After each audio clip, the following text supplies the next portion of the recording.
Welcome back to the RationalInvestor.com Broiler Chicken Show. Trade your trading plans. Don't take too much risk on any one trade, and just let yourself get rich.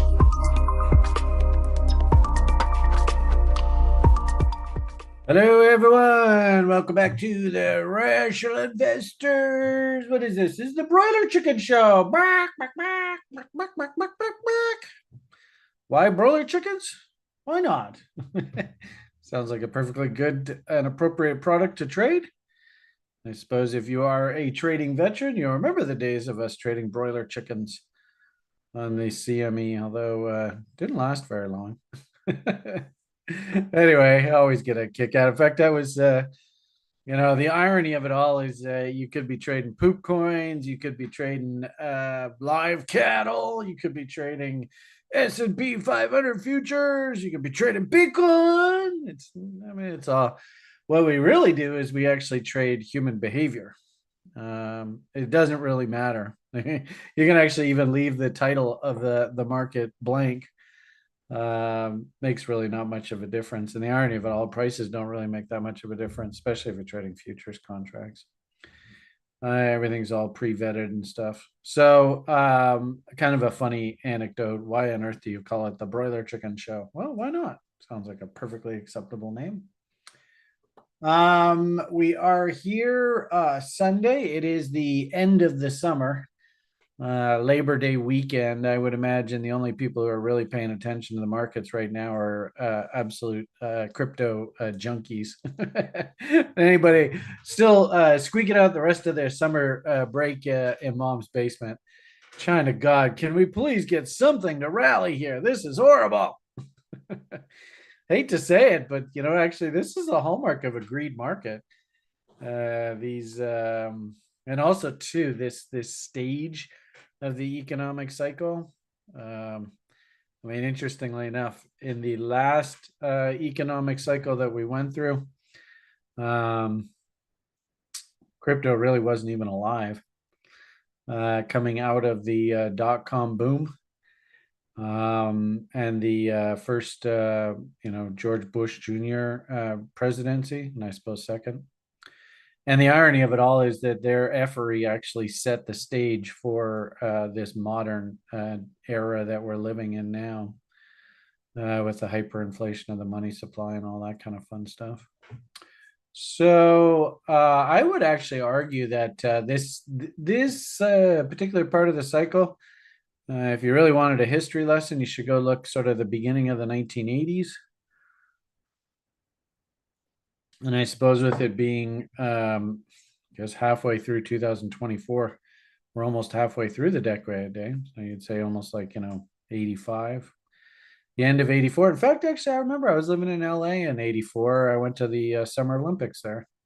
And ironically enough, it was in that Olympics that tennis was actually introduced as an Olympic sport. And everybody at the time was like, oh, that's crazy. You can't put tennis in the Olympics. What are you, some kind of woke, whatever. But anyway, I used to be a big tennis person. So that obviously was right in my wheelhouse way back when.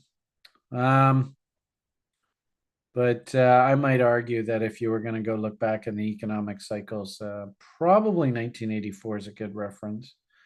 I'd also argue, too, that really, and I've shown you guys on this broadcast repeatedly, the decade that I think actually we are replicating here in glorious technicolor is the 1940s. And then also, too, if we think like long-term cycles, the 1860s, and then the 1780s, and the 1720s. We all remember that, right? Anyway, and unfortunately, these decades are ugly. This is the worst part of the entire sort of 80-year money cycle that we're going in through right now. Good old Klaus, great reset. Half of the reason why I think, I personally think George Bush Sr. and all his sort of covert operations buddies, whether it be the CIA or, and really I think some of these newly created agencies, the NSA, National Security Advisor or something, association, I can't remember. Uh, Department of Homeland Security. Oh my God. Keep in mind, I personally believe that the entire war on terror was a completely made up event. So the fact that we have such a massive bureaucratic security agency that comes out the backside of that, I mean, that's like George Bush Sr.'s wheelhouse, eh? He loves spying on all his fellow Americans. In fact, actually, through the Dick Cheney years, um, in the White House in the States, George Bush Jr. was just a puppet of all them. Um, they actually created like funding for things like secret CIA and NSA projects and stuff like that that were completely beyond the control of the U.S. Congress. So it just goes to show how completely corrupt the whole system is. I mean, you've told me by talking to myself now. I've told you repeatedly how how can you tell when a politician's lying to you? So, ironically enough, it's our job as market participants just to simply try and outpace these bastards. If it's one thing you can absolutely be guaranteed of course, death and taxes. And I would actually make the argument that the biggest growth industry over my lifetime, the biggest growth industry by far has been government. And, I'm sitting here lamenting about the US market. Oh my goodness, don't even get me started on China and sort of the CCPing of our beautiful country. I might even argue that the United States of America has been CCP'd, but pretty tragic, actually, the way the direction human history has gone here. Oh, well. Anyway, as I said, our number one job, is to just simply try and outpiece these jerks. They're going to continually steal our money. Of course, they're going to wrap it in laws and, say things like, well, everybody has to pay their equal share. And yeah, it's total hypocrisy if you actually look at the mechanics of this whole debt-based system. So, as I said, our job is we have to outperform, we have to outpace these bastards. You're not going to get ahead in this world, absolutely guaranteed, without a shadow of a doubt, just punching a clock. And if anything, the standard of living is just being decimated by these bankster crooks. I suppose I could argue that I've been very fortunate in that have been able to sort of step in front of this sort of cockeyed, tilted world. We were able to get involved in Bitcoin at a very, very low price. So, on balance, all I have to do is worry about when I should sell my Bitcoins. And I've just said to people, look, I sell my Bitcoins the day I could buy a full house, lock, stock, and barrel for my son. You all know my son. And of course, the house prices here in the lower mainland of British Columbia, Canada, oh my God, it's ridiculous. But it is good to see that the house prices are starting to finally correct. And the idiocy of my country is finally starting to unwind. And, actually, I teach everybody this at TRI. So nobody should be surprised to see this play out the way that it has. But in essence, I am a US dollar bull now here and will be till about, I don't know, 2035 or so. And that by definition means that I must be, if I'm bullish of the hegemony, then that must mean I am very bearish of the sort of anti-hegemony, or this is the what I call the fear greed cycle. So when the market is in the greed cycle, that means the hegemony is in sort of a power position. When we're in a fear cycle, it means that people are running away from hegemony because they know, of course, the purchasing power of the currency has been completely diluted. Debt system, blah, blah, blah. You know how it all goes. But I would actually argue that we're back into a greed cycle.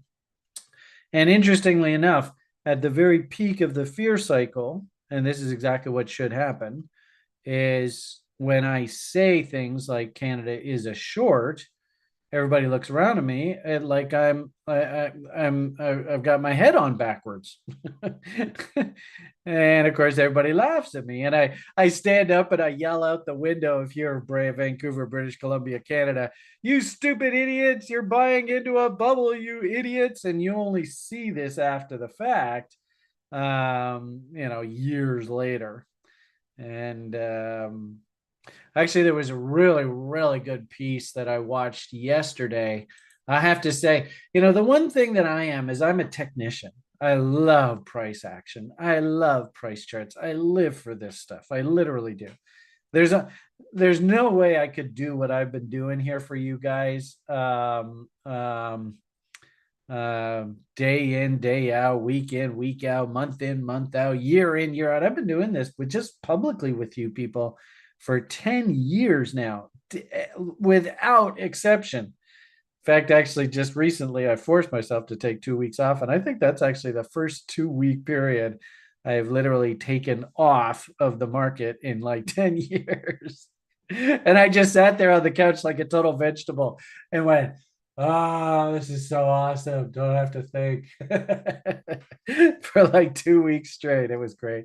And then I find out that there's this place in Southern Illinois that I was looking at. And I said, if they reduce the price of this place, I'm going to go and buy that. And what did these bastards do? I should, of course, been in Southern Illinois looking at all these places, getting banking relationships all set up and stuff. But no, Brian sat there on the couch just going, oh, it's so nice to do nothing.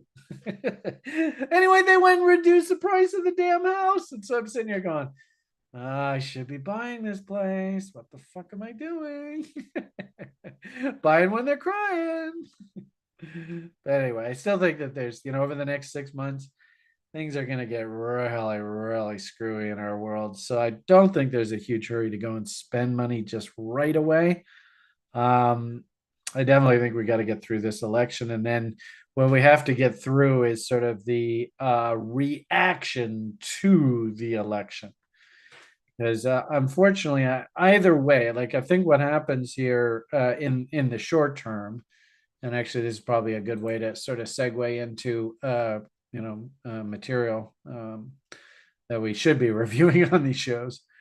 I think, and my commentary here is, the way that the jobs data that was like massively revised there in the middle of August, the way that this has all been orchestrated, number one, it was something like 820,000 jobs were fraudulently reported as being created over the past year, when in reality, there never were those jobs created. And you have to use the word fraud, because this is one of the big things. The U.S. Federal Reserve says we have a dual mandate. We're supposed to watch inflation, which is, of course, still out of control, well above 2%. And actually, we had some econs. I think house prices down in the States were up like 6%. Just in the latest reading. So that inflationary pressure hasn't gone anywhere. But of course, if you've been listening to the Beamish and you understand how economics work, we already know that the price inflation is going to be absolutely insane, because price inflation is a direct function of the money supply. So we already know that they've gone and blown up the money supply. And in like my country, the stupid cocksuckers are still blowing up the money supply. They haven't stopped. So why would we think for a moment that the inflation problem has gone away? Anyway, so the Fed stands there and says, well, we have a dual mandate. We're supposed to watch jobs and inflation. And well, yeah, okay, we've been on a war on inflation because inflation numbers were, they printed 8% there, getting borderline fucking banana republic kind of economies here. But we already knew that this was going to happen. Just look at any of the money printing charts. And of course, this is music to all you crypto people, right? Burr, all that kind of talk. So it is, what I find fascinating about what's happened here, of course, is that the Fed, over the past 4 or 5 months has been saying, and keep in mind, this is like, billions now, I suppose, trillions of dollars of economic implications with where they actually have set these short-term interest rates. And keep in mind that the Fed is nothing more than a cartel of the 1% oligarchs in our society. Try and remember that, folks. There's nothing government about the US Federal Reserve Board. I'd actually make the argument there's nothing government about any of these central banks around the world. But, that's opening up a can of worms. Suppose we don't want to go down that road today. But anyway, point of the matter here is they publicly come out and say, well, the reason why we have to have interest rates as high as we are is because of the tight employment situation. And yet, literally for the past year, the people that are in control of the US Labor Department, aka the executive branch of the United States of America, aka sleepy senile Joe Biden, and all his corrupt Democratic Party cronies, they were fraudulently posting job growth data. And then all of a sudden, mysteriously, out of nowhere, because keep in mind, I think a lot of this activity is politically motivated, even though the Fed will say, well, we don't act politically. Well, what a convenient situation here. Now they can say that we don't act politics, we follow the data. We are data dependent. But mysteriously here, all of a sudden, the US government comes out and says, controlled by the Biden Democrat DNC, the whole crooked left wing part of the US oligarchy 1% system, says that, oh, oops, actually, it turns out we didn't make as many jobs as we report. It's pure accident. And so now the Fed is off the hook, and they say, well, we're data dependent. It turns out that actually there weren't nearly as many jobs as were created. And since, we have a dual mandate, we have to follow jobs. So that means we have to cut interest rates. And don't blame us. It's not like we're doing this politically. Well, the fact that it's, 60 days before a very important political event. And of course, with the Fed talking about cutting interest rates, that's obviously going to put a bid in the stock market as an alternative to investing in fixed income assets, short-term paper versus growth assets. You know how all this goes.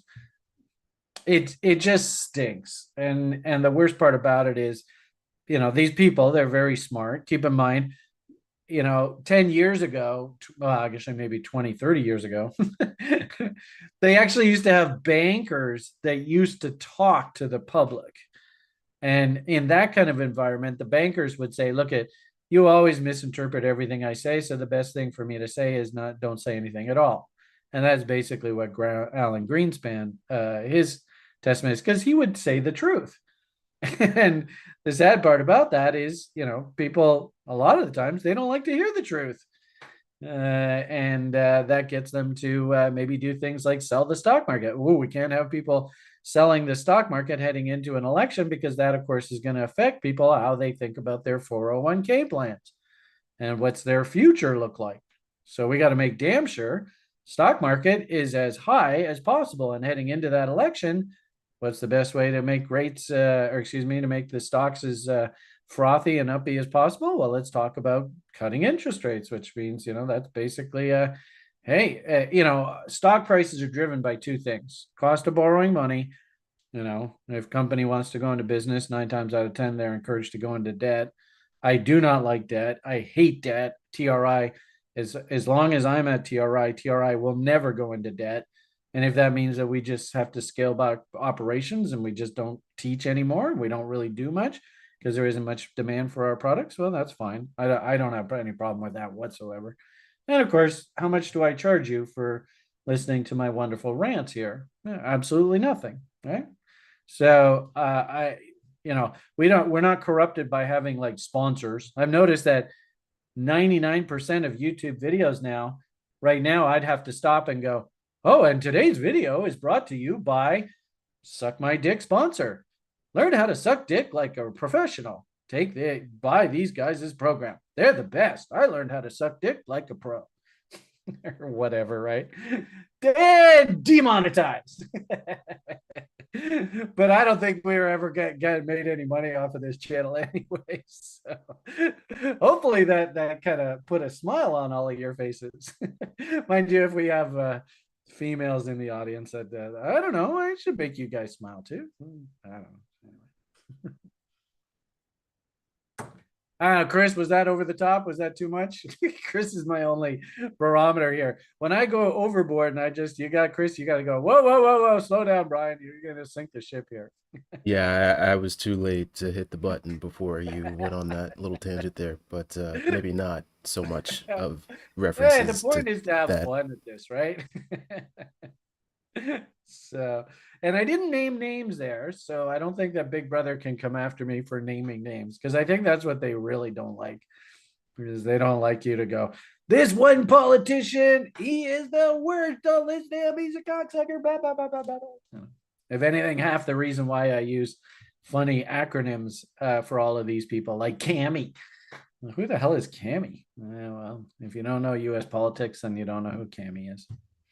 Anyway, I might make the argument that I think like politics has been weaponized now here in our Western society, and man, no holds barred, and anything they can possibly do, the powers that be, to try and prevent this Mr. Trump. Like, what I find really interesting is that we have like this. We have one gentleman on the site who really likes to follow things like eclipses and stuff in the marketplace, and we have just the biggest celestial event coming up here, this eclipse window. In fact, actually, we went into a bull wave, the last eclipse window in the marketplace, and we are now coming up to the following eclipse window. And I'm wondering whether this was the pivot of the market, one eclipse window to the next eclipse window.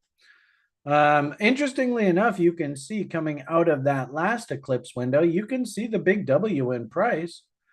So one thing I did find really interesting, just when I was talking this morning, was this morning? Yeah, well, maybe it was yesterday on social media. Some one gentleman in particular, wow, he just went right off the rails. I still don't quite understand why people do that. The way that I use social media, ironically enough, is it's kind of like a note board for myself. So this feed that I put out, like, I like to search through my feed for stuff that I want to look back over time and be able to reference to, but I don't think that's the way you're supposed to use this. I think what this is really supposed to be, which is kind of sad, is I think this is like a circle jerk kind of platform. And sadly, I think what ends up happening here is the people that run this platform, we all know who I'm talking about. Alan, as another acronym. Who the fuck is Alan?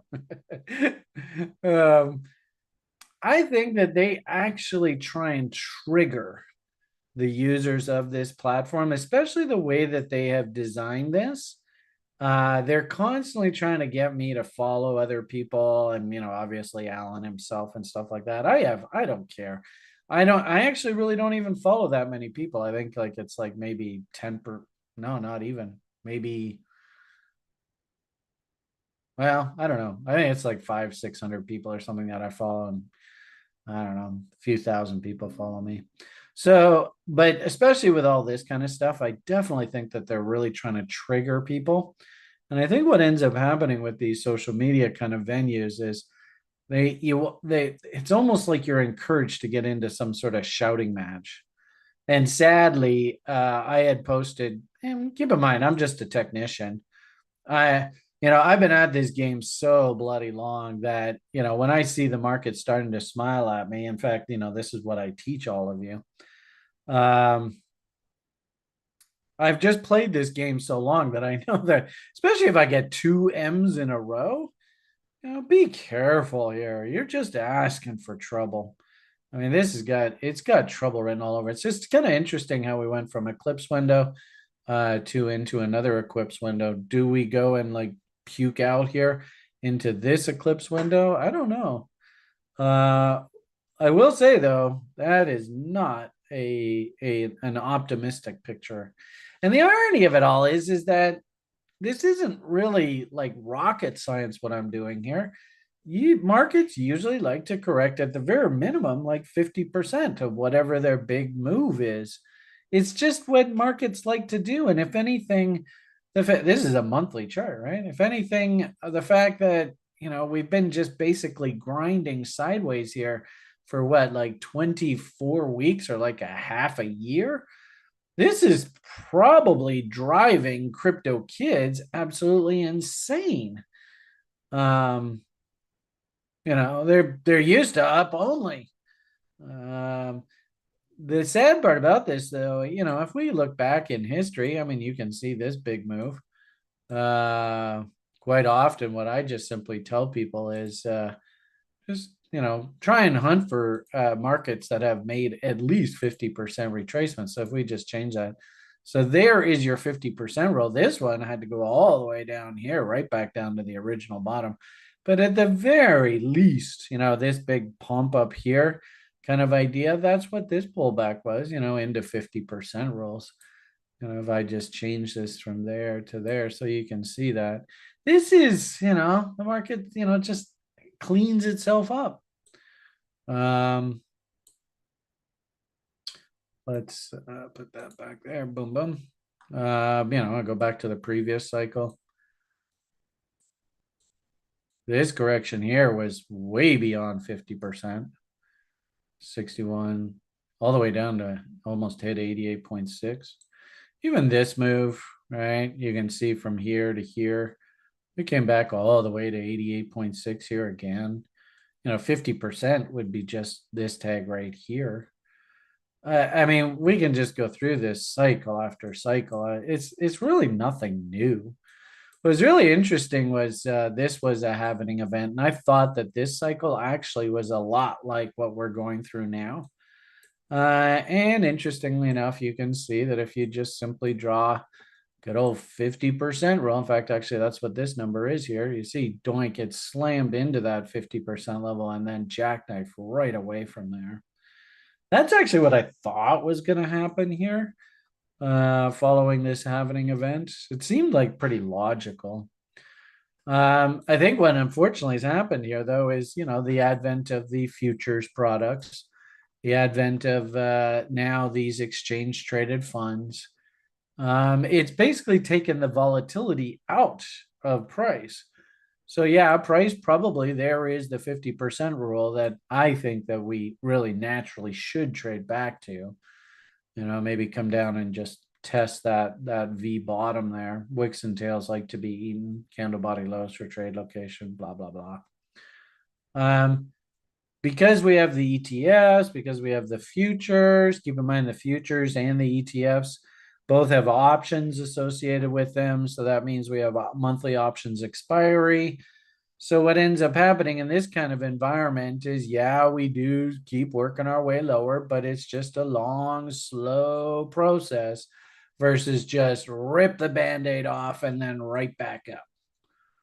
And unfortunately, I think that's the kind of environment that we're in. We're in that your asset has now been securitized. And this is the way assets normally act in the stock market. They very rarely just go straight down into technical objectives. That would be more of like venture capital. And more often they do this sort of, we're going to ride the stair steps down into technical objectives. I still think that 50% level is where we got to go. And it's just WD GAN 101. This isn't rocket science, which I do find fascinating how, like I said, some guy just absolutely tore into me. You don't know what you're talking about. Your technical analysis sucks. And that was when I posted this. I mean, this is a weekly chart. That's pretty busy. I mean, you want to keep this really simple. I thought I had it. You know what? I think actually, yeah, it was off of this one. Right. About, I guess about a month ago, I put out this tweet, just be careful. We're skating on thin ice. We still are. Nothing's changed here. There's that 50% level that I was showing you off of the other chart, I guess right there. Right. That tail low, candle body lows for trade location. I really like that idea. 2.618, so it's still here. So could still just stab down into there. We haven't even hit that yet. And then good old reload zones. I mean, this is ironically enough is what I teach in the education program. Half of our job is just to be patient and disciplined and wait for W's in reload zones. So I hate to say it, but ultimately that's probably what we should do if this was just an unmanipulated market. So I got to tell you, looking at that chart, market's smiling at you. We're a million miles away still from the 50% level.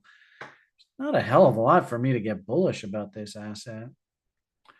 They made it very, very difficult. I was working shorts off the top here and demonstrating all that to you guys, but on this counter trend rally, I had been moving my stop in and I got stopped out on that particular trade, which kind of sucks because you can see the M has not been broken. There's no reason not to be short here. I still had this one working and I'm going to try and stay in this as long as possible. But really what I even suggested to people was this is stunningly cliche. Basically, market has moved up hugely. And, this is the sad part about crypto is that people take these price movements sort of just like, well, that's no big deal. That's what's supposed to happen. But this market rallied 376% off of its lows. Hey, here's your opportunity to check in with Brian. Let's see if you're listening. What did we say? And keep in mind also too, this was done in a period of 627 bars. So that's basically, but I guess a little bit more than a year and a half or so, eh? So like 1 year to 1 year is there to there. And then, yeah, this kind of makes sense. Eh? It's just about 2 years.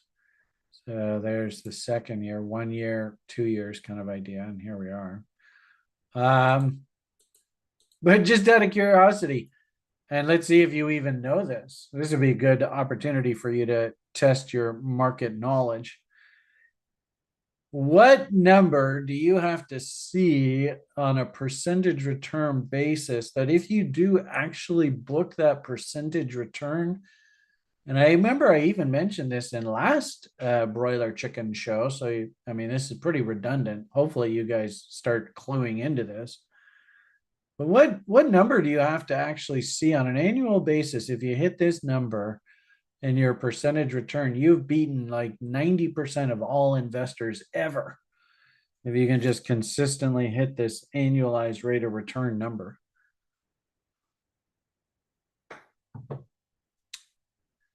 Anybody on YouTube have any idea what that number is? And if you don't, this is no, well, man, that's you're being a bit conservative, Omar. I would say probably, because keep in mind, the way it usually goes is it's 8% capital gains, 3% dividend. So 8 and 3 is 11. So if you're actually doing fairly well, you should be able to get 11% return on your money. The number I was looking for is 30%. So if you don't know that, you might want to write that down. And that was a famous quote by Peter Lynch, the white-haired ghost mutual fund manager. I think he managed the Fidelity Fund for a whole bunch of years. So this asset in a year and a half rallied 370%. Is that normal? This is what kills you about crypto is, these kids all expect like 10x returns and stuff like that on their money. But I have a funny feeling as we sort of fill out this space that those kind of insane returns are probably, gone the way of the dodo. If anything, what we have to figure out here is what is the asset, because this is just about exactly the time that I got involved in crypto a decade ago. And that was just about the exact time when you should have gotten into crypto. So the question I would have for all of you, and I think that the answer is think growth assets. What is the asset that you should be thinking about investing in to take advantage of this coming bull cycle. The interesting thing about that is you often hear a lot of people talking about recession here. I don't think that there's going to be a recession. In the newsletter we talked about today, I mean, the GDP growth numbers out of the States, there's no such thing as recession here. We're not even close to recession. So I do find it hilarious. I mean, what was I don't know whether we have it on here or not, but will this show this? God, my eyesight is so bad. I got to zoom in a million times here just to be able to see this. My advice to all of you, don't get old. It's a pain in the butt.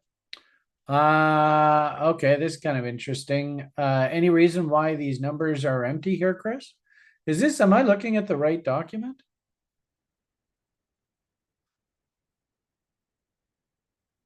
Oh, is Chris still here?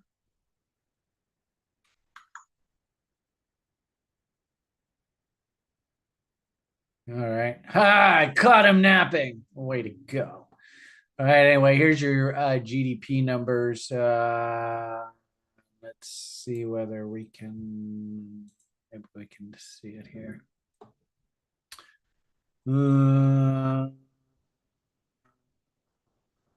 Wednesday? Was it Wednesday? I think it was Thursday, wasn't it?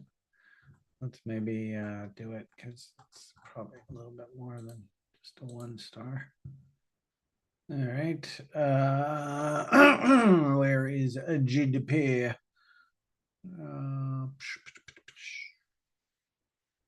Must have been previous. Anyway, there's a core PCE coming in. Relatively happy. I don't think that at 2.5%, that's not 3%. So I'm not quite sure if you can justify lowering interest rates with that number still as strong as it is. If they do go and cut rates, there's no way that number is going to go any lower in the near term. But anyway, we'll cross that bridge when we come to it. What I wanted to show you, where's the actual GDP data? Here we are. So you can see US GDP growth rate. Look at that, came in 3%. Look at the consensus and the forecast. We're looking for 2.8%. I mean, that may not seem like much, but 0.2% when you're talking about something like, a $32 trillion economy, that's some serious money.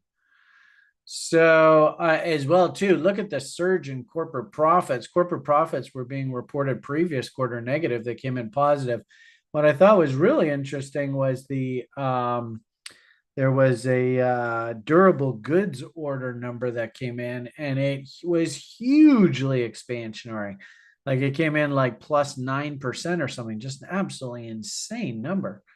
And it's just like, how the hell can the Fed cut rates in the face of that?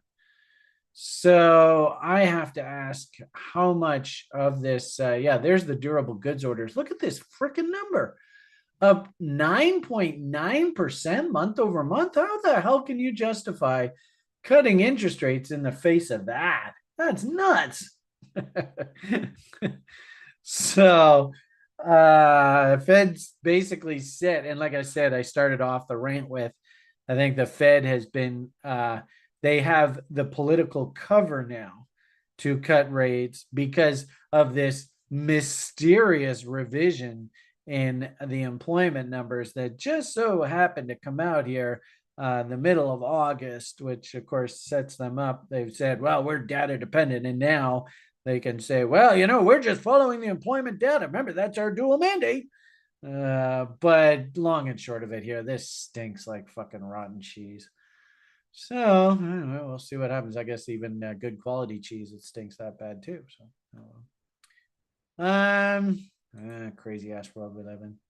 So econs are coming in relatively positive, but I guess if anything, when I look at the breadth of the market, what I think happened here was, and this is what typically happens, the end of June, usually the beginning of July.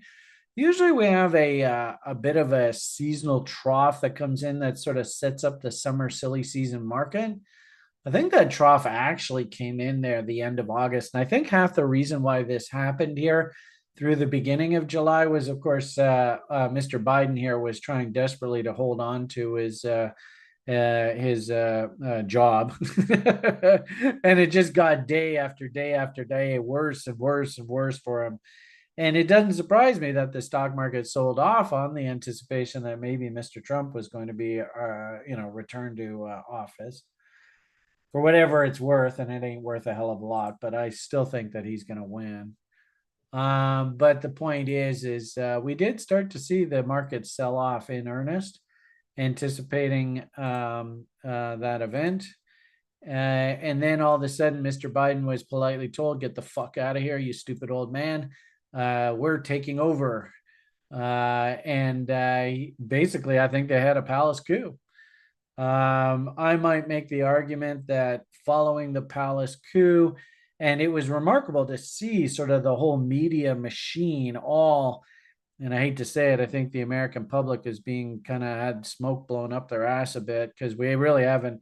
I mean, if you actually look at the economic policies of this lady, she could technically drive the United States into a depression here, especially with the kicking around the notion of taxing unrealized capital gains. I mean, you want a potion for hit that fucking sell button and hit that sell button today, because there's no way in hell I'm going to be long, say, the stock market, because I was part of the coup, and we were politely told there. You all remember how the stupid game went.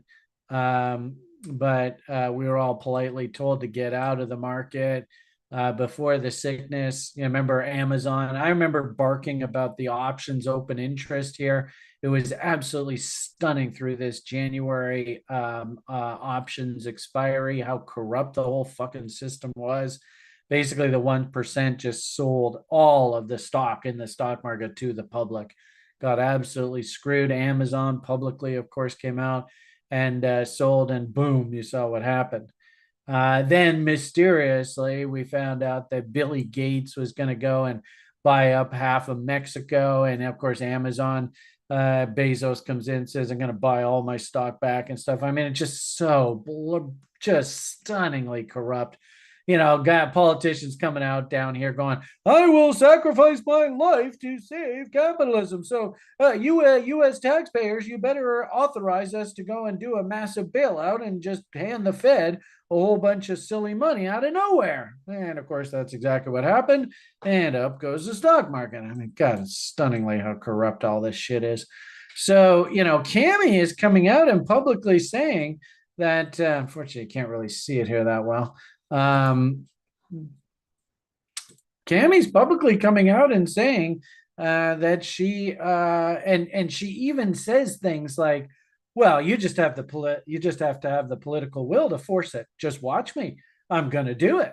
And she said, "We're going to tax unrealized capital gains." So you can imagine some guy who bought the stock market down here when the Fed came out and bailed out the market. Well, do you think he's going to take the chance of still being long this market if Cami's going to go and start taxing him on this big fucking gain? Come on. Yeah, if you actually believe that they're going to take that chance, I got a bridge to sell you. So, I mean, the irony of it all is that one might even make the argument that this looks like it's setting up for some sort of top. I mean, the way that this is just basically straight up here over the past like 10 years now, I guess 4 years now. Probably have to come down and test these lows here, wouldn't surprise me. And interesting, look how they've rallied the market up, and wow, what an interesting trade location they brought the market right back into. Now, if the Fed goes and cuts rates, I think the knee-jerk reaction, believe it or not, I think the knee-jerk reaction is they're going to take this thing up to new highs. And I wouldn't be surprised if into the election event, boom, boom, boom, boom. Oh, interesting. This consolidation, and if this sets up a bull ABCD, it's going to actually align with this massive price objective. Isn't that interesting coincidence, eh? AB, I mean, look at this, just huge. A, B, C, D, A, B, C, D objective, PRZ, whatever you want to call it. Interesting how just this cute little consolidation here is basically projecting the exact same level. So I wouldn't be surprised. And also, too, we could probably play connect the dots there now to there. I wouldn't. Oh, look at that. Interesting. And oh, hello. You see how this stuff is so bloody cliche? So they have the market up top here, nice and polite, and right into a convenient event. Isn't that incredible? You know, this is the kind of thing where somebody was asking me earlier saying, well, don't you think the public and the 1% actually sees this? And believe it or not, they don't see this stuff.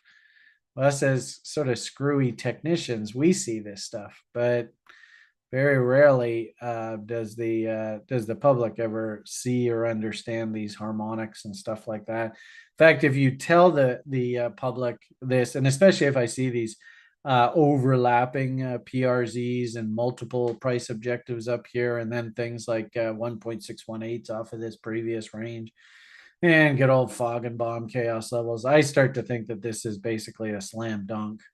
But the public, they wouldn't see this. They would just say, well, you're reading the tea leaves. Ooh, mysterious.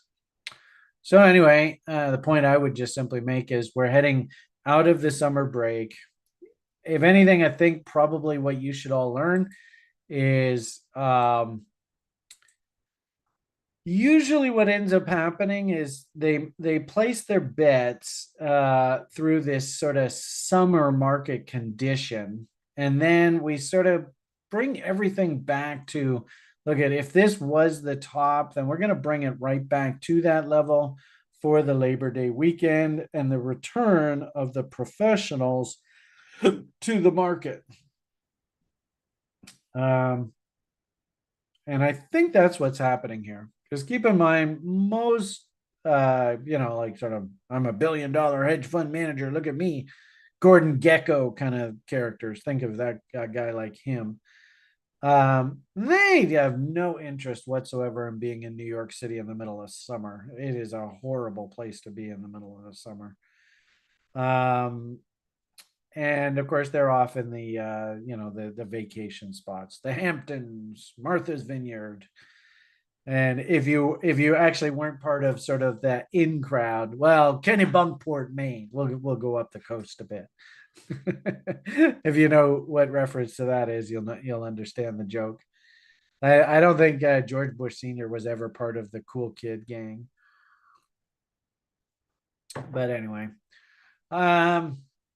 so what I think happens here, of course, is that they're going to push this thing up into this political event. Once we get on the other side of this event, oh boy.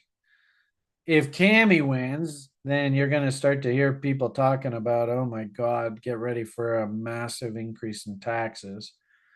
And ironically enough, if Donald wins, then the people who did prop this market up to try and buy political favor, they might actually completely unwind everything that they've done and just start selling like crazy. And maybe accidentally manufacture excuses for the market to roll over, i.e., global sicknesses and all that kind of nonsense. Lock us all back in our cages and all that. So, anyway, you shake it.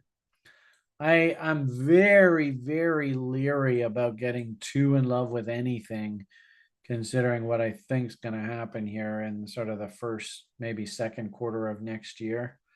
It's going to be a really interesting time ahead of us. In fact, actually, if you kind of look at the stock market right now, doesn't it kind of look similar to this? We're just grinding our way higher. We slightly break, but then we back up into moving average support, and then they push it higher. Right? If we go to today, unfortunately, you can't see it with all my funny squiggly lines. They're running it up. They back it up into moving average support. This was even a little bit more extreme. And then they'll just crank it up into new highs. It feels as though this is like a repeat of history. And you can kind of see here, they're ramping it up, they back it up, then they ramp it up to new highs, and then we got to go through something like this. So very dangerous time to get too overly bullish. I don't like what I'm seeing here. Having said that, um, I'm doing a bit of rotation in the market with my own personal portfolio. Actually, an interesting shout out to one of the gentlemen I used to work with on the TRI site. And if I understand correctly, he's gone off and joined some old TRIers, and they've created their own advisory firm. Sure hope they're doing well. This was one name that he had recommended to our group years ago through that previous cycle. And I like that. I mean, I'm a nanny nibbler kind of guy. So if I see assets that have come back down into reload zones against bottom ends of ranges, I'm more than happy to go and pick some up. You know, nanny nibble. If anything, this is a great analogy of that strategy. Right? If we just simply draw the range, and you can see how we backed up into reload zones. I think you could make the argument that the big technical buy signal was probably this big honking W over here. And really, looking at all your altcoins, it's the exact same shit. So I was actually going through my portfolio. I had noticed that this guy had gone up, and for some reason, I just never bothered to bang out a double on this one. So I was sitting on the better part of a triple, and I was like, what the hell? Might as well book some profits. And there was another stock that actually just went and put in a W down at the very bottom of its range. They're absolutely throwing it away. Nobody is interested in the company whatsoever. And of course, I'm a contrarian. It's trading at levels not seen in probably 20, 30 years, if not longer. So yeah, put in a W. I went and bought some. And all I'm doing is just recycling. I might even argue if this thing comes back down, does reload zones, I might go and rebuy this. But as it stands right now, I sold half on the better part of a triple. So of course I got free stock sitting in the account. This isn't a tax-free account, so it's not really that big of a deal. And I went and took the capital and parked it into a new asset that's going in Wing. And it's just what I do. So I am taking advantage of this uppy market where that presents itself. And then what I've said is there are certain names that I am interested in. I'm willing to go in and start buying, but I'm a cheap ass, so I buy in against the bottom ends of ranges, which is interesting because that does bring us kind of full circle. Because I do think that crypto is investment worthy, and I think we're in a relatively friendly cycle. I don't think we're quite in the bull cycle just yet. I did put out a historical study of the sort of seasonality of crypto bull and bear markets. And as you can see, when we're in the summer period, this is when these crazy markets go absolutely nuts. So look at this one, spring consolidation. As soon as we hit summer, holy crap, the damn market just goes crazy.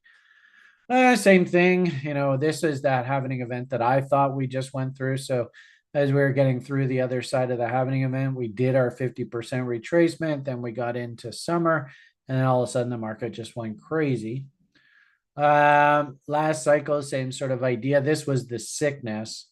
I do think that this market was artificially manipulated because of the sickness. So we didn't really have a big correction following the halving, but I think that the big correction was, of course, we had the big jump in sort of crypto winter, and then we had to go right back down against the lows, which I do think that's sort of our outlook, or my outlook, for what the altcoins do. But you notice sort of chop following the halving event. Then once we get into summer, woohoo, big bull. So I get the feeling that that's basically what we're doing now. So again, if we do our seasonalities here, there's our halving event. We're working our way through spring. And somebody had even said, isn't this like make stupid money kind of mode here? Well, I might argue that we're not into summer yet. That's still a good 8 weekly bars away, or basically 2 months. And what a surprise. Here's yet another reference to basically the end of October, beginning of November, getting ready for that US election. And of course, all these celestial events, right? I don't think it's an accident. I think you can literally set your watch to market events based on these celestial events, especially the eclipse windows. Again, this is sort of reading the tea leaves and what the hell does the world, how does the world work? If I actually go out into the public and I say, oh, I make my investment decisions based on the eclipse cycle, people think I'm nuts, right? But if I had said, well, I'm going to, look at markets that have consolidated for 6 months and I'm going to wait for bullish market structure on the other side of these consolidation events. And oh, what a coincidence that happens to just happen right on the other side of these eclipse windows. And oh, by the way, the Federal Reserve Board down in the States has decided its first interest rate decrease in 5 years or whatever is just gonna so happen to coincide with this first eclipse. Coincidence? I think not. So now people say, well, I made my investment decision based on the Feds acting in the marketplace, not on your stupid eclipse nonsense. I mean, it's remarkable how this shit is all so coincidental. I also, too, what a surprise, that first eclipse window event, guess who is being formally sentenced after his totally crooked trial in New York State? And I mean, you look at the trial, the crimes that he was convicted of. I mean, it's shocking how crooked this whole fucking thing is. I mean, just stunning how crooked it is. Still can't figure out what the actual crime is that the guy committed. But, welcome to our 21st century. Now, the judiciary has been weaponized. Everything in our society is weaponized now. Ugh, drives you crazy.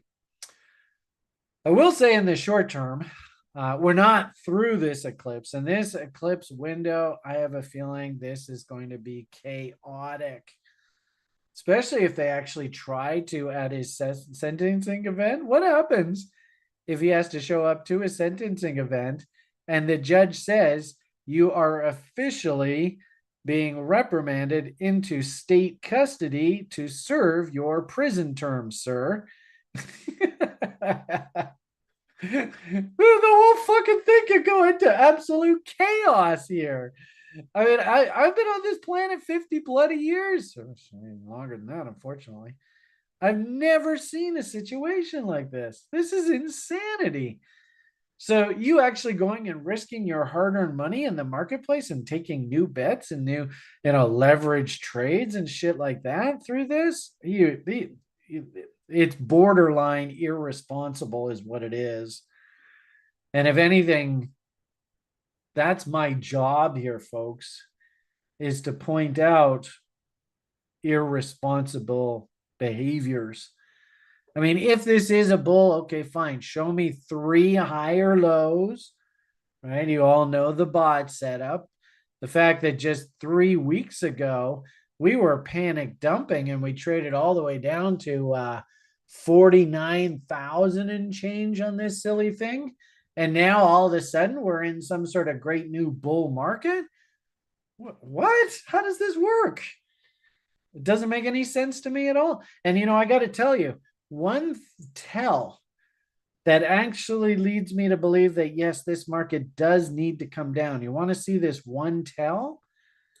I put out a tweet yesterday, and of course, I started off this conversation with all of you with, I'm not here to reinvent the wheel. I'm not here to sort of give you my opinion. What I'm here is to try and identify situations where if I see certain price action, I know historically the odds of certain outcomes are greater than the odds of other outcomes. I mean, that's what we call trading setups. That's what edge is all about. And I could tell you, I mean, it was damn difficult to step up in here. I had people publicly laughing at me in social media talking about wanting to short Ethereum up top here. And this was absolute textbook setup. And sure enough, you can see what's happened here over time. That was the correct call. And yet I had people on social media publicly, like literally, I don't even know. And, this is the reason why Top Step told me, You're a fool, Brian, for going out and actually saying that you can teach people how to short against highs. Then this is actually where you want to be bearish, not bullish. So we have sort of the same situation here happening in Bitcoin. I'm sorry to say, folks, but this is about the clearest market message you will ever get in your life. And it's so simple. It's over a 2-week period. This is what's called railroad tracks. And what's really interesting about this pattern is if, one of the guys that I used to trade with over on Top Step a million years ago, we used to affectionately call him Bob I am a Dicko. I don't know. Have you met Bob I am a Dicko? Do they still work with him, Chris? Because Chris actually is over at my old prop firm right now. He actually works for Johnny Hoagland now. Can you believe that? Fuck me. Anyway, do you ever hear from Bob I am a Dicko? I have not heard his name mentioned. You've never heard that even mentioned, eh? Geez, Nope. all the old cronies that I used to work at. Hell, even Mountain, he's not even working with them anymore. Anyway, there was this one guy, and he was such a jerk. I mean, and that's the irony of the financial services industry is that most guys who actually know how to play this game and who can make serious money, 9 times out of 10, they're total assholes. So this guy knew what he was doing, knew how to play the game, was a very, very wealthy man. And he sort of looked at us as well. Okay, I'll come and talk to you guys. I'm going to charge the prop firm guys an arm and a leg to talk to you. And of course, because I know what I'm doing, you ever seen? You want another example of a perfect example of guys that are richer than stink actually dealing with the public. Um, we've got and it just is the way that it is. Unfortunately, it's a function of sort of this male species. I suppose it could also be female too, but actually, I've never run into a woman in the marketplace that really knows what she's doing that is as much of an asshole as some of these guys. Most women who know what they're doing in the marketplace, they're actually pretty. They're really level-headed. They're really nice people. I'm thinking of like Linda Bradford Radke. I'm thinking of Gail Dudak. These people are smarter than whips. They really know what they're doing, and they're actually incredibly nice people. But really good analogy of how much jerks people can be, like especially men in the marketplace, is go watch this video here. It's probably taken down, but it was here years ago. This guy here, I mean, he is infamous for being like the biggest dick in the world. But of course, he's also richer than probably all of us put together. This guy here, so and Tom Krell. But anyway, the guy that I used to work with, sort of getting off on a tangent here. Sorry, everybody, but go watch that. Is a good example of jerks in the marketplace. But you got to have respect for him because the guy's fucking richer than all of us put together. And that's probably half of the reason why I'm not stinking rich is I'm actually polite and I give away all my time and I'm trying to make a positive difference in this world. Brian, you sucker. Anyway, I'm going to get it when I'm on the other side and I get to be reunited with my JoJo. And the good Lord's going to be like, Brian, you did a good job down there with the time that you had left after you lost your wife. So I'm sure hope that's what the good Lord's going to say. Anyway. Okay, so where was I? If you don't believe in 2-bar patterns as very powerful messages and hint, hint, hint, this is what's called railroad tracks. Incredibly powerful message. Then do this. And this is kind of a fun exercise. It's called candlestick math, where what we're going to do is we're going to smush these two candles together.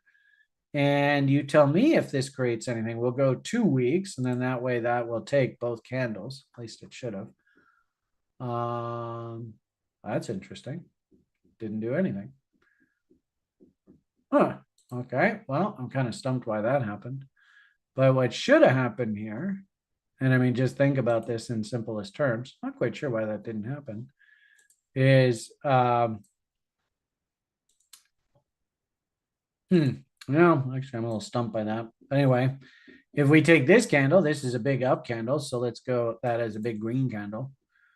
And we'll put our little wick right there. That's what that guy is there. And then the next candle is a big red candle. Good boy. Railroad tracks, like I said, nasty. Not really price action you want to see. The two candles themselves actually are a signal, right? If we get a trade through this week's low, when this prints a new bar here, that's going to happen in what, about 4 or 5 hours. That would be over here. If you see that this candle at all is below this low right here, that is a very, very big sell signal through there. But think of this in the candlestick math. That's the concept I'm going for here, terms. I'm quite sure why that didn't happen. But theoretically, I should have been able to take this candle and smush them together. I guess what's happening here is it's smushing these two candles together and leaving this on its own, which kind of sucks, but oh well, it is what it is. But if we smush these two candles together, right, and since we know that this candle opened up down here, it went all the way up, but then the next candle, it came all the way back down. Well, then that means that the candlestick math, it produces this candle. And who can tell me what this kind of candle is called?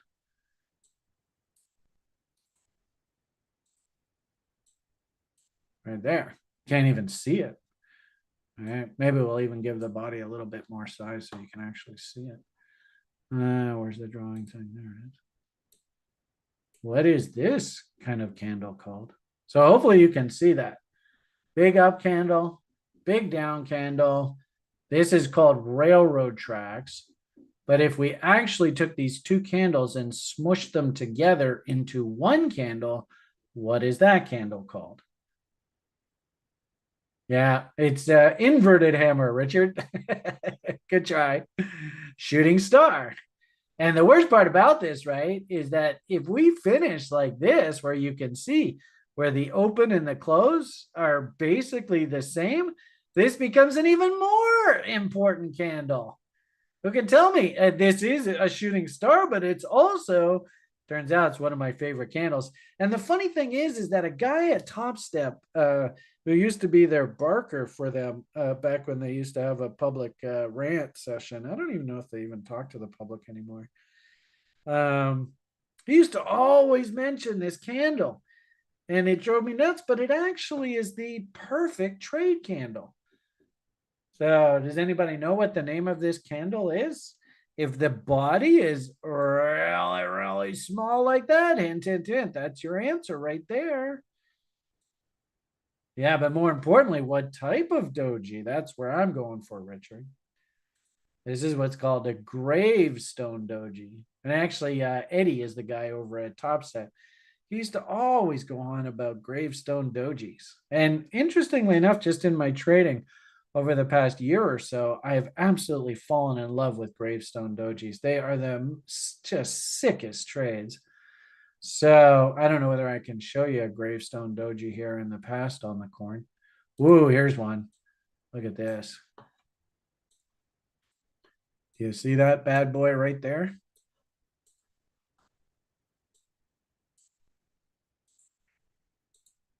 Right there. Absolutely textbook. So, think that candlestick math, right? You could argue that this candle opened up here, went zooming all the way up here, and then came all the way back down here. And the trade, just quite simply put, is if we go through that low, look out below. So, ideally you want to find these up at the top end of the range. Maybe you want to hunt for divergence or something on a lower time frame. I'd be willing to bet there probably was a bear div there. And then this literally is the trade. Now, I don't know whether I would actually do this on a weekly chart, but there's no reason why you couldn't. Where you're just basically going to short there and you're going to risk to a break of the shooting star or the gravestone doji. Ideally, we'd love to have it as a gravestone doji because I said these things are so powerful. And then you just want to force yourself to take partial profits at 2 to 1. And there's 2-1. Somewhere in that area there. So on this candle dump, woohoo, look at me, I'm a fucking trading god. And really all it's doing is it's just bringing the market right back down into these range lows. And this, of course, is when we had that SBF trial and and Sam Bankman-Friedman being thrown in jail forever. So anyway, really good example of a gravestone doji shooting star kind of idea. So the fact that we have 2 weeks here in a row, bang, bang, you can call this railroad tracks if you want. Or like I said, you could call this a gravestone doji. Bottom line here is, and this was the message that I put out to social media recently, is I just simply said, look, if we close below this low, then hopefully what you can see is that just does nothing more than create an M. See that? Are M's bullish or are M's bearish? The fact that this, if we open up this coming week, beep, we go through that low. Whoops, can always do that. Gotta do it a little bit bigger. Oh, there you go. There's a nice looking candle for you. Anyway, through that low, beep, burp, burp. Hopefully you can see, oh, gee whiz, that's going to confirm an M top. So, but also too, this is actually going to be a trade setup right there. And oh, what a surprise. Look how it's coming in right at 2/3 the apex of this wedge. Now, the good part about this is, and there always is goods and bads, our job is not to predict what's going to happen.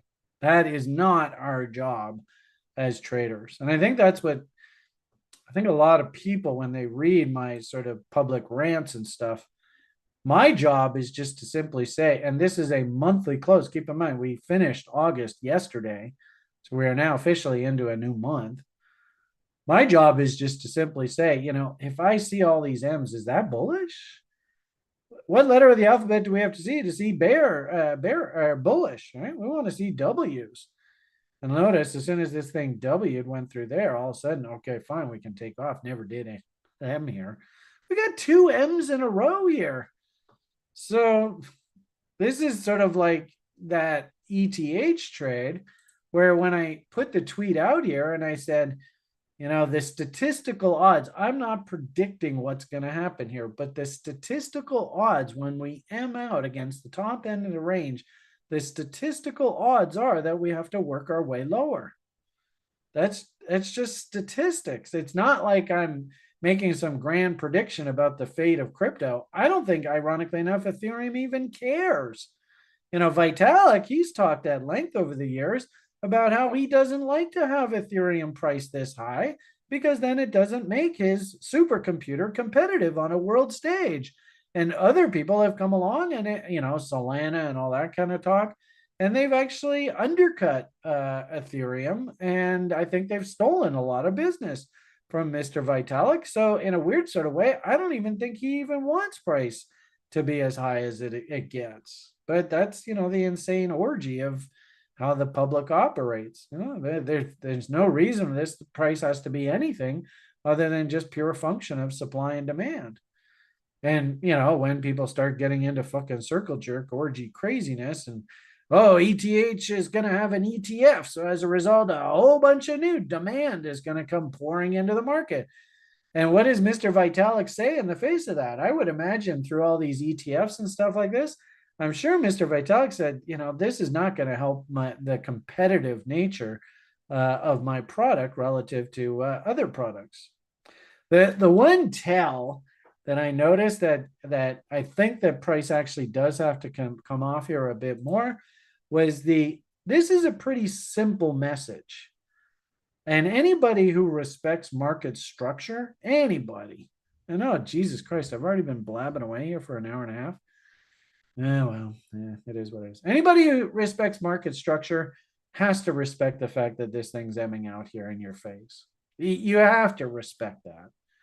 The only way I can turn bullish is we have to go and break this downtrend line and start actually Wing on the other side of this trend line. And ironically enough, the way that I actually think that this is true, that we do have to come back down here, And I wouldn't even be surprised if we come back down and this actually sets up new trades. Why can't we, where's that chart? I think it's, I don't think it's this one. I think it's this one. Too many charts. Head's gonna explode. Oh, maybe it was this one. Did I change it? Yeah, great. Love when I do this. Okay.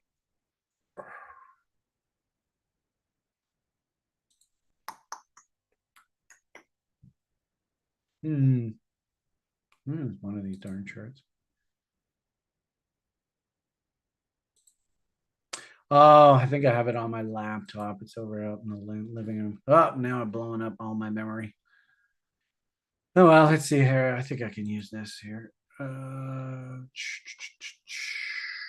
Yeah, let's use this one. Looks like it has too much.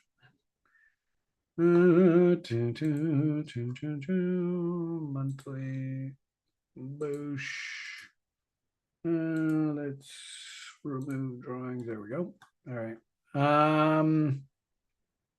So why couldn't we have the market come down, rally, put in maybe a nice W, and set up a awesome trade like that? I mean, how often do we see this? If you've worked with me over the years, you know that this is pretty cliche. Look at that. I'm getting pretty good at drawing them right off trend lines. I mean, hell, that's what you could argue this was, right? There to there. Market comes down into reload zones, then starts doing the W process. In this particular case, keep in mind, this is a monthly chart. We went like that and then like that kind of idea. But, you know, if you are hunting longs off of here, off of reload zones, it's not a bad idea. So would this really be overly shocking if we pulled back into this level? I don't think so. You know, that trend line that I was talking about a second ago, I can't, now that this monthly print is in, I can't really get bullish until we actually are well above here. But hell, this might even set up a trade where if I buy at 34, I can actually bang out a double on just a rally back up to the trend line. I could very easily see us do something like that. There's nothing wrong with that. Could very easily do something like that. You know, if anything, well, this isn't quite the same. We do actually have an established downtrend line. I might argue that the previous one was like there to there. So breakout on the other side of this. Okay, great. We've broken out. Now give me any kind of W's. And like I said, I think there was a really nice weekly W in here. So I guess just the point here is this is a horrible trade location to be investing in something. Ugh, horrible. I really don't like that as a trade location at all. There is no setup here whatsoever for me to work with here right now. So yeah, sucks, folks. I mean, I want to be like rah bull, but I just don't see it. So I'm not going to blow smoke up your ass. You know, if anything, half of our job as technicians is we got to take what the market gives us. So, and I've been trying to get to this, but it's taken me forever. As I said, M's working. Hell, we just had one of my time tested signals. Moving average 13 EMA versus 30 SMA. I teach this in our level 2 program. This is a huge institutional sell signal as far as I'm concerned. In fact, if we want to actually look at what the institutions are seeing, we should put on the institutional moving average levels, and they are the 18 EMA and the 9 EMA. Let's see what they look like right now. Let's put, whoops, did I do that right? Oh, there they are. And let's get rid of this one. Yeah, so you can see they're threatening to cross here now too. This is getting dangerous, folks. I'll tell you that much by crackers. And also interesting too, if this railroad tracks does fire here, it's going to be below this trend line. What it probably means is that if we do fire, then the sell signal would trigger. You know, there will be people who work stops here, but my hunch is we probably rally back up and then we break down. through all this eclipse and all this kind of shit here. But gee whiz, that's a really, really bad message. And it's interesting how this is setting up like this as the pros are coming back from vacation. So they've basically set this up that if they come back from vacation, and I might even wait for, say, middle of the week before you make any grand prediction as to what's going to happen here. You might find that they break it, especially tomorrow being a holiday. You might find that they break this into sort of like the European session, the Asian session. The Americans are still on their holiday. And then all of a sudden, Tuesday, there's some sort of crazy ass rally back. So don't get too sucked into the intra week. I think the important thing here is, do you actually see this weekly candle close below these levels? So be cognizant of that. And then I would just simply say, there will be people that if this candle does trip up this level, that is an outright sell signal for them. And they'd probably be willing to take this trade and take that risk. Now, that's the negative side of this. And why do I think that the negative side is going to prevail? Just simply because the bear is already in control here. Do we have any signs from momentum? That, okay, well, it turns out things are actually stronger than what you'd lead to believe. Well, we all know how Brian likes to sort of, school you all on M's through 50 lines on RSI. Oh, shit. That's extremely dangerous. Look at that M staring us in the face here. Oh, criminy. If Julian was on here, I'm sure he would just simply say, look, I can't get bullish until we actually start seeing RSI trending higher. There's no higher trend here in RSI. One thing I did hear from Julian this past week, which I really did like, and I was quite impressed. So he just simply said, look, if I'm going to follow the trend, then I want to see the MACD histogram actually positive, which means that the MACD study is pointing bullishly, and the study itself is above its fast moving average. I think we could make the argument that the moving averages are the study itself is trying to bottom. So if we change this to a line, I think you'll see this a little clearer. So can this go and W out? But the scary thing here too, and this is why it's so important, the difference between potential divergence and confirmed divergence. This does not actually get bullish until this trades up through that level. Because hopefully you can see that if this trades down through this level, as I said earlier, oh my God, M's through 50 lines.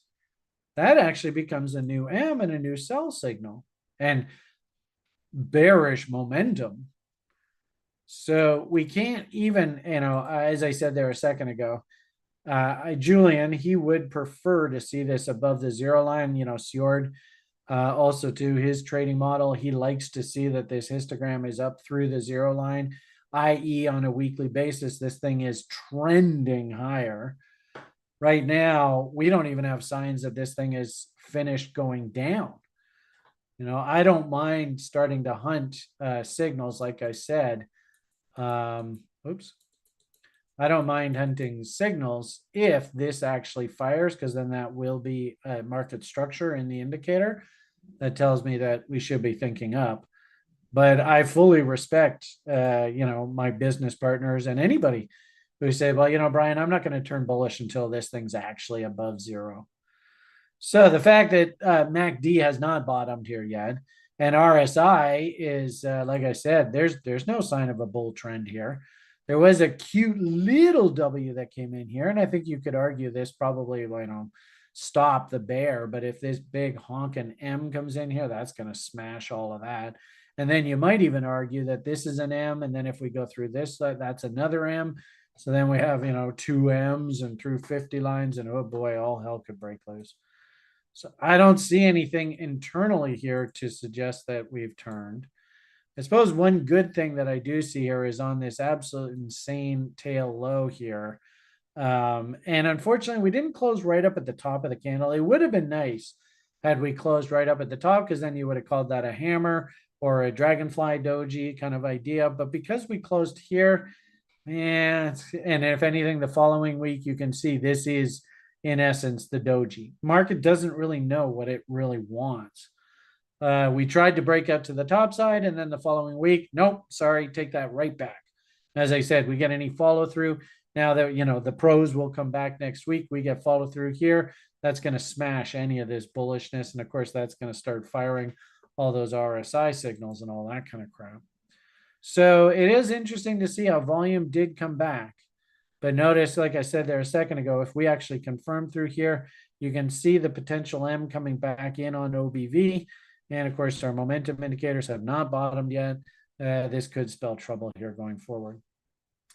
What I've often suggested, and I still think that this is perfectly valid, is this profile, it needs a lot of work. So you can see how there's a lot of like empty spots. And I suppose if we just look at this range here, if we come off the bottom, you see there's the bottom, right? So you can see, I don't think we're going to go back below here. Look how thick the profile is down here. I mean, that looks pretty solid. So I think the market has done all the business that it needs to do down here. Maybe we might come back down, trade here. I doubt we go through these lows though. But at the same time too, this whole area needs filling in. This whole area needs filling in. And of course, here is the reload zone of this range. So if the market does actually dump down into this area, that would actually be very normal. Wouldn't be anything out of the ordinary. So we'll see what happens. The thing that I kept trying to allude to, but I never got to, was one of the reasons why I think this actually does have to go lower. And I doubt this person's going to watch this offering. But some of the responses that I'm seeing out of social media about posts like this are actually telling me that I think that the market is, like over at that top step, there's one very specific sort of market state that good old Mr. Patak loves to trade. And whenever I see him, and I used to, keep in mind, I used to work for him. Whenever I see him in the marketplace, odds are it's because he's seen this condition. He likes to call it his market tilt. And actually, when I used to bust his chops 10 years ago when I was at his firm, I used to say, I know exactly why you built this place. And he got all angry at me. And it turns out that they developed their own platform called X, I think it is, something like that's what it's called, right? X or something like that, Chris? I think I am.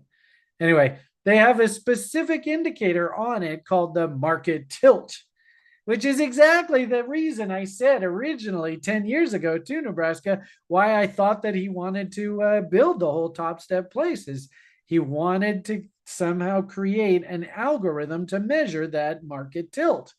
Yeah, that is the tilt. It's I use Top Step X is the platform, and they put that on there at the top. They market it. They specifically have it as part of their edge. They're offering, yeah. And the funny thing is, and keep in mind, you're not really supposed to do this because it's incredible conflict of interest. The fact that I guess that he publishes the tilt numbers to the site. When I was at the firm, they never did publish those numbers. And I suppose the fact that they do publish them, it's public disclosure. It's not nearly a conflict of interest. But if you're a professional futures trader, that's incredibly valuable information, especially people who want to become futures traders. They're going to be acting emotionally. They're not really going to be taking contrarian trades like that ETH trade that I showed you. Keep in mind, if you asked 99 people in the public, what are you supposed to do right here? They would tell you, buy. Look at that big green candle. This thing's going to the moon. And yet that's the exact opposite of what happened. I might argue that if you had like tilt data here, you'd probably find that everybody and their brother was long this thing up top here. And it actually set the opportunity for a pretty good short. I hate to say it, but I think that's exactly the same thing that's going on here in Bitcoin. Why? Because when I came out and I said, I've been in this business long enough that when I see M's, I have to be cautious. This is a really, really simple market read. And all of this kind of talk about reload zones, anybody that's working with me for years gone by, the validity of reload zones. There is your primary trend line off a clothesline basis, folks. I'm sorry. I don't want to bullshit you, but there it is, which means that we could very easily see price come right back down to this trend line, which happens to come right back down into the mountain man level, which happens to come back down into the top of value, which happens to come down and kiss a muak, which happens to be a Wyckoff check, which happens to be a tag of the POC, which happens to be a tag of Brian's favorite fib. I mean, everything about this is stunningly cliche, and yet the reaction that I got from the public was stunning. I mean, I don't know who this person is, and frankly speaking, I couldn't care what they think. This is where I think a lot of people in social media wanting desperately to have these likes and, hey, I've got 1 million people following. I must know what I'm doing kind of shit. But, look at this fucking response. This guy, what about the 3-month? Actually, the poor old you is you. Your TA is crap. Do you make cross macro market and analytics? Sure. No. Then you would be more insightful. Come on, put your money on your analytics. I want to see you lose it out of lameness. Wow. Okay. If that's your opinion, great. Everybody's entitled to an opinion. I couldn't really give a shit about your opinion. And if anything, this is the hallmark of why I like our Western civilization, because I have the right to just simply express my opinion. And, for the sad part about the guy, all I said was like, no, all I said in reply, no one is asking you to follow me. I don't really care either way. Peace and good luck. So, I mean, if anything, the violence of this retort tells me that this guy's long. And if anything, there's almost too much emotion wrapped up in this response. I mean, he could have very easily said, my analysis, actually, I disagree with you, Brian. I think we're going higher. He could have said that, and it wouldn't have been any difference. But the sort of the over the top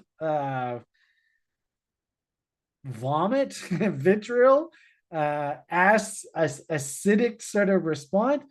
This guy's speaking from a position of emotion, which is really dangerous for your pocketbook. I hope he's right, or she, or whoever this Nicolay is. I, as I said, hey, best of luck and good luck to you. Could I justify coming in here and investing, spending my hard-earned money, coming in and buying Bitcoin here with the anticipation of making capital gains down the road? No, there's no way in hell I could. And that's my message for you. It is what it is. So I think a lot of people look at market technicians and sort of say, okay, well, their job is to tell me when to buy and when to sell. If they're not right 100% of the time, then they're not really worth following. I mean, good luck on finding anybody who's right 100% of the time. I've never seen it before. A lot of the people that I highly respect in the market, actually, they're made to look very foolish through these blow off top events, because, I mean, think somebody who I don't think is actually very good for the public is like Kathy Woods, where, sadly, I mean, I hate to say it, I don't mean to pick on her. And what time is it? Oh shit, I'm almost out of time. This probably isn't the best way to finish this, but she's a cheerleader for her fund, and there's nothing wrong with that. But as a good technician, you got no business coming in and buying markets that look like this. I mean, look at this. Oh boy. This is what I try to prevent you guys having to go through. And yet, Kathy Woods, people thought she walked on water all through this. Now she's having a hard time just justifying her fund's existence. So, ironically enough, we're now back down at the bottom end of range. I might have come out and said, M's are bearish, be careful, look out. We want to buy at the bottom end of range, not the top end of range. Can I risk my hard-earned money coming in and buying an asset like this? No, I can't. And then you see the end result. I hate to say it, folks, but there's no reason why Bitcoin can't do exactly the same thing. I don't know. I mean, I'm not going to get into the business of predicting the future. That's not my job. I don't give a shit what happens. The market is going to do what the market does. My job is to try and identify situations like this Ethereum, like I just showed you. My job is trying to identify situations where, I've seen this before. I should probably come in and short against these highs, risk to a break to new highs, and then look for the market to probe back down against these lows. And, you see this is the free position. You can see there's the short, there's the buyback to secure the profit. Now it stops at scratch on the remaining, and this is just the free position. And you can see it's just sitting there picking its nose. That's ironically enough what your job is. I don't know what's going to happen. Maybe this damn thing cranks right back up, and I get stopped out on the risk-free position and small profit.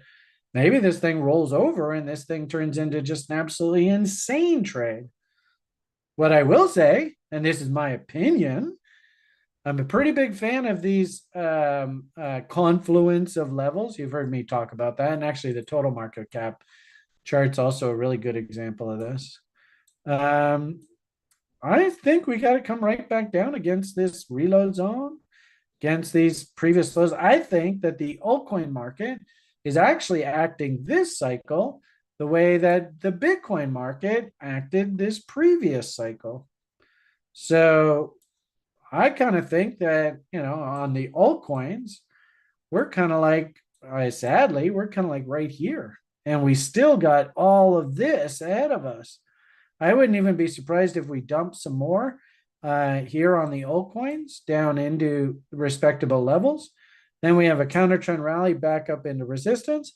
Then we have one more dump just to be a nice big FU and piss everybody off against things like 88.6s.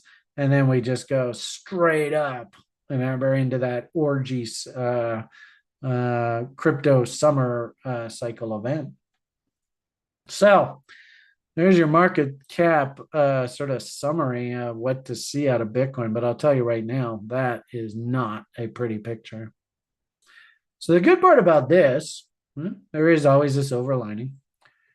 If the market can somehow hold these lows and actually turn around and actually turn back up through this high, then that will actually form a W. As I said, close above this level and I can officially turn bullish.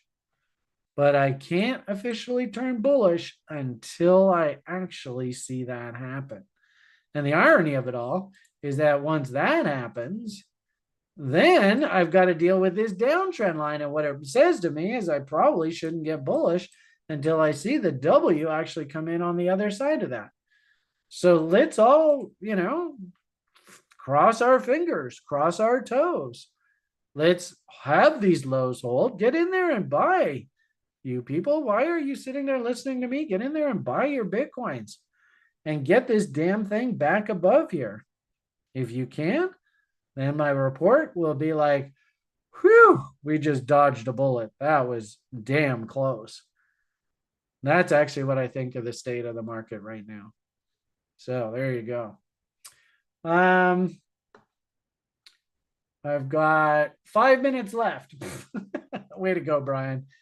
I don't know whether there were any unanswered questions. I suppose tomorrow we could probably circle around in the after party and answer questions. I'll take a quick boo at this Q&A document. If there's anything sort of jumping out at me, we can always spend the last 5 minutes or so talking about that. Oh yeah, ANDR. Yeah, I think we looked at that before. I see today's date. I don't see any questions there. So I think we can leave that at that. I did see people talking about this WINR as sort of a bullish vote here in the crypto market right now. And if I understand correctly, I think half the reason why we saw this rally here recently was because of a bullish fundamental driver coming up here. So that's good, right? And if anything, this is why we need to be rational investors. If you have a fundamentally bullish story, we have a new network that we're launching. We're being listed. Is CZ out of jail yet? Somebody said the other day that he was out of jail. I was quite surprised by that. So, is CZ back ramping up names and doing new financing deals? I suppose we'd probably look at BNB to see that. If these guys reinvented the wheel, it's a brand new product that's going to change all of our lives. Well, that's the fundamental story. I would say here, though, I had people on the site through the weekend going, hey, this thing's mooning. It's mooning. This is the moon. And I'm like, slow down. Ironically enough, we can't even say that the bear market has finished until we see our first stop target traded to, which is way up here. So this thing still could move higher here.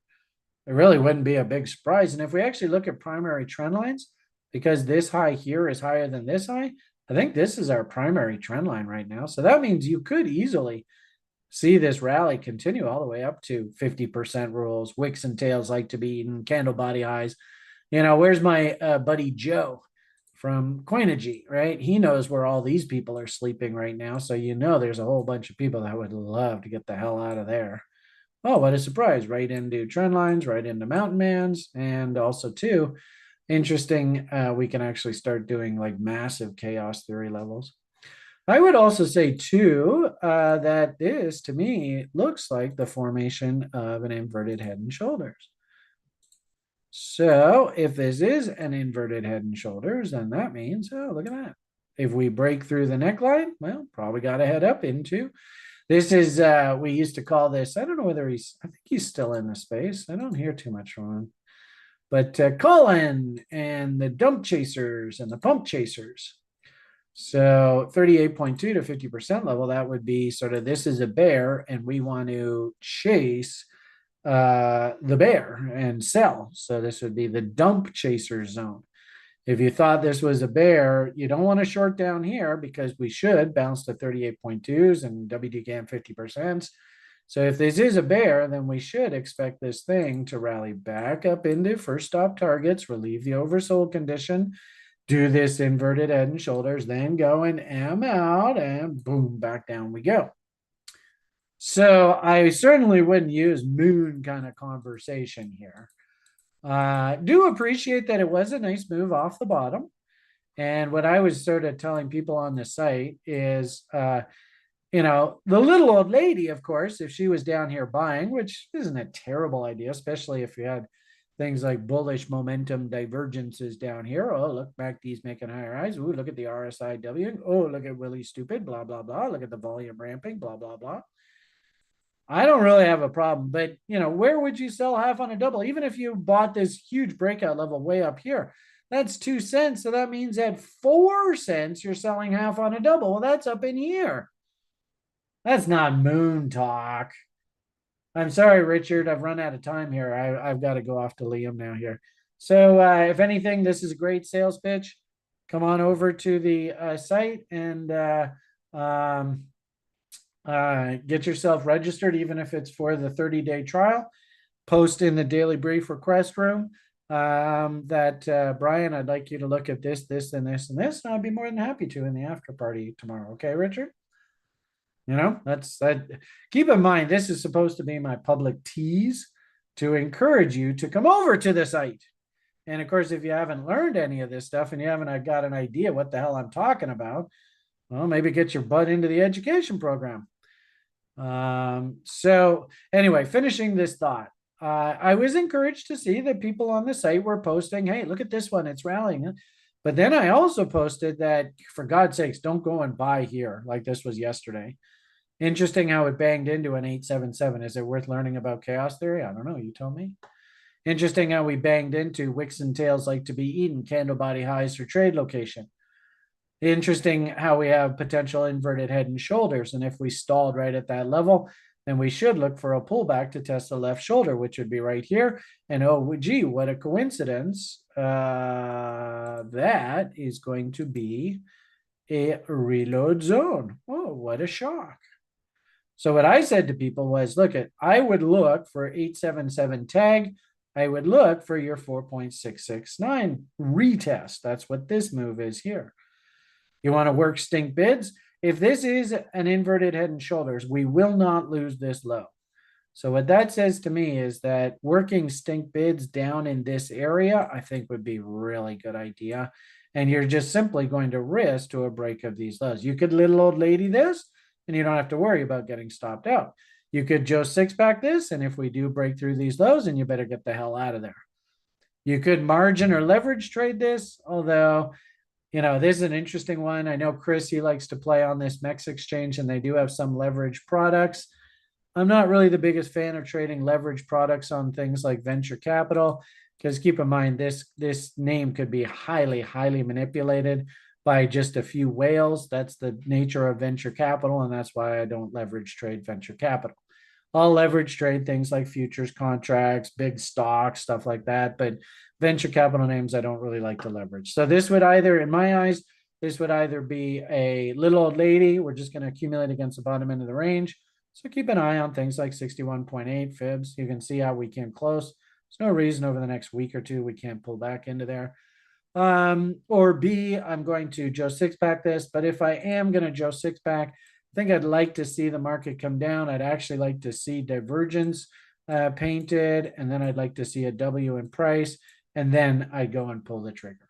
So yeah, hopefully that's some candy in altcoin land. I'm not really overly excited about getting too long crypto right now with this staring us in the face. So I'm just cool on my jets with regard to crypto right now. I'm in no hurry whatsoever. And actually, what I've told the site and I've told the public in sort of public broadcasts is I would actually like to see this trade resolve itself before I get rah bullish here. And I don't know what's going to happen here. But as you can see, this is painting short. This position is still on. And it's just really a question of waiting for this to play itself out. Okay, Jim and Liz, I see you commenting over on the YouTube page. Great to see you guys still paying attention. This must be extremely difficult for you guys. You know, as new people to the market, I was very, very worried when I saw them. You know, Adam, I think the world of. I think Adam has learned how to play this game, so he knows how to play this game correctly. It's great that you guys have him as sort of a backstop. But I was immensely worried about them. And my challenge, I even said, and the offer is still open. If you are still here this coming February, basically what, about 6 months from now, and you're still relatively positive and you haven't blown yourself up and you don't want to fucking chop my head off, I'm more than happy to come down to Sacramento and buy you a nice big juicy T-bone steak. I was actually thinking there's a really cool tomahawk that I saw advertised in the Sacramento area that I think I want to go and buy, and we'll all eat that. But the offer's still there. So it's great to see 6 months later, they're still hanging in here. And let's see what their comment is. I haven't read this, but it'll be really interesting to see what they have to say here. So Jim and Liz say, and I don't know whether this is Jimmy or Lizzie speaking, but we'll assume it's both of them. God bless you, Brian, and your belated JoJo. Wow, and your absolutely wonderful son. We love you and your family. Damn, there's a statement. Thanks, guys. You and your son just have an absolutely positive, great day today. Well, thank you. Appreciate it. Lily's having a little bit of a challenge right now. He's in a bit of a rebellious mode right now, which is scary. Your positive wishes, hopefully that helps me stay the course. M Crypto M says a couple of big names on X are so bullish for Bitcoin, they don't see it from both sides. Yeah, if anything, it's a little scary, eh? Hey, for the sake of the market, let's hope that they're right. But as I've said to you before, I'm from Missouri. So if I'm from Missouri, who can tell me what is my state motto?